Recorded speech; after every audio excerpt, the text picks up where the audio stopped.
बिथाङा दिनै सासे एक नाम्बार सिखाव मोसौ सिखाव बिथाङा दिनै माब्लाबा मोसौ खावनानै 5 मास 6 मास गामिखौ गारनानै थाखुमा हैनाङो बे समावहाय बायद'आ फैनानै जोंनि गामियाव मा मावफैदों मावफैया बोरै नुनो गिबियाव आङो DB निउसनि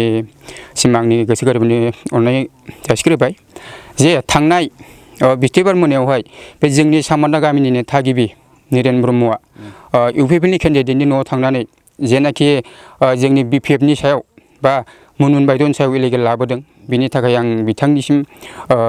बिथांनि खेंफोरथिखौ आं होफिननो सानदों जिहेतु आङो बे गामिनिनो बारग' गामिगोरा आरो थिपकाइ BCDCनि आं बारग' मासिगिरि बे हिसाबै आङो आंनि मावथिफोरखौ लानानै आं बिथांनि सायाव माखासेखिनि एलिगेसन माबा होनो नागिरदों दा बिथांमोनहा जानाखि थांदों माफा बिथांमोना खिब्रमा एम्फौआ जेरै मायाव बायो बेखौथ' आरो जों बुंनांगौ खोथा गैला ओंखायनो बे बिथांनि माखासेखिनि मुनमुन बायद'नि सायाव जेनाखि नंखाय बाथ्रा बुंनाय बे गासिबो नंखायजोब दिनै नंखाय नंदोंबा बिथाङा नायफैथों जोंनि सांमोना गामिनि गेजेराव थानाय ब्रह्म मन्दिराव सोरगिदिं वाल बाउन्डारि होनाय बेबो मुनमुन बायद'नि आरो बे मन्दिरनि गेजेरावनो जोंहा आवाथि सावनाय बा मिटिं दावथिं जायोब्ला दैनि आंखाल जानायाव बिथांनाव जोंनो रायजो राजानो बिनानै बिथांनाव जोङो मोनसे मा होनो बरिं जोङो मोनदों दा बिथांनिनो आखाइ दंजोबो मुनमुननि दा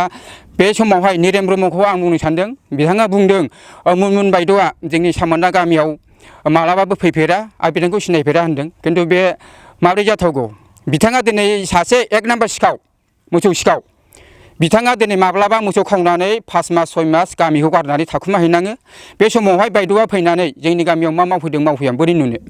बेखायनो बिथांनि माखासे आरजाथावै रावफोरखौ खोनानानै जों थानो हायाखै आरो बिथांनि उल्थायै जोङो बुंफिननांगौ जानानै फैदों 17 बोसोर होनोबाथ' बिथांनि मेगना दिनै थाइनैबो खानासो जिहेथु जोंनि महामाया मन्दिरनिफ्राय जोंनि थिफाजों फैनाय लामाया बै 17 बोसोरनि आगोल मामोन इथा जाबनाय अन्थाइ जाबनाय दैब' हान्थुसे जानाय दिनैनि दिनाव बे मानि थाखाय गोसोम समान स्लिम जानानै फैदों बे लामायालाय बिथाङा जुदि मेगन दङबा बे लामाखौ 17 बोसोरसिम रुजुआ मुङा दा बेफोर खोथाखौ बुंनो हाया नंगौ बिथांनाव जेबो मोन्थाइ गैयामोन बिनि सायावथ' आं दहाय होनखाबाय बिथाङा गामियावनो 5-6 मास थाया दिनै मुनमुन बायद'आ फैयो जोङो जेब्लानाखि बैसागनि 5 थारिख बा बैसाग जायखौनाखि जों गुरुदेब आफानि माबा जन्म थारिखखौ लानानै जोंनि गामियावहाय बोसोरफ्रामबो जोङो जेनाखि बैसागु बिदाय फोरबो फालियो बे समाव जों बिथांखौनो गाहाय आलासि हिसाबै खावलायो बिथाङा नुजाफैयोबो आरो जोंनि बे फोरबो खुंनायाव बिथाङा गोबां रांनिबो अनसुंथाइ होयो बेनि थाखाय जोङो बिथां मुनमुन ब्रह्मखौ जोङो अरायबो जोङो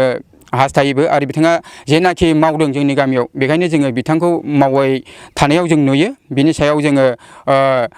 निरेन ब्रह्मनि सायाव जों खावलायदों बिथाङा जुदि गामियाव थाग्रा मानसिबा मुनमुना दिनै जोंनि बे गामिखौ मा अनसुंथाइ होदों आरो